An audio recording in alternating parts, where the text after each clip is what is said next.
நம்பிக்கையை கைவிட்டு விட்டு, விசுவாசத்தை கைவிட்டு விட்டு,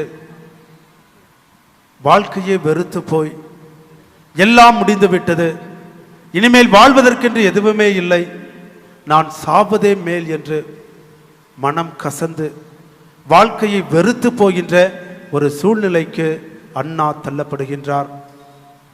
மனம் கசந்து அழுது புலம்பி இறைவனிடத்திலே மன்றாடுகின்றார். அங்க இருக்கிற இறைவாக்கினர் என்ன நினைச்சாரு? என்ன நினைச்சாரு? ஏலி குடிகாரி, நல்லா குடிச்சிட்டு வந்து புலம்பிக்கிட்டு இருக்கிறா, உளறிக்கிட்டு இருக்கிறா அப்படின்னு நினைச்சார். இந்த உலகமும் குழந்தை இல்லாதவங்களை எப்படி பார்க்குது? குழந்தை இல்லாத ஒரு தம்பதியரை, ஒரு ஆணையும் ஒரு பெண்ணையும் இந்த உலகம் எப்படி பார்க்குது? ஒண்ணுக்கு லாயக்கு இல்லாதவன், திறமை இல்லாதவன், வாழ தகுதி இல்லாதவன், கல்யாண வாழ்க்கைக்கு லாயக்கு இல்லாதவன் அப்படின்னு நாம் அவமானமாக பேசுகிறோம், அவதூறு பரப்புகின்றோம்.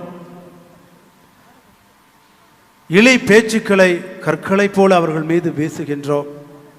ஆனால் அவர்களுடைய துன்பம், அவர்களுடைய வேதனை, அவர்களுடைய மனக்கசப்பு என்பது கடவுளுக்கு மட்டும்தான் தெரியும். Praise the Lord, praise the Lord.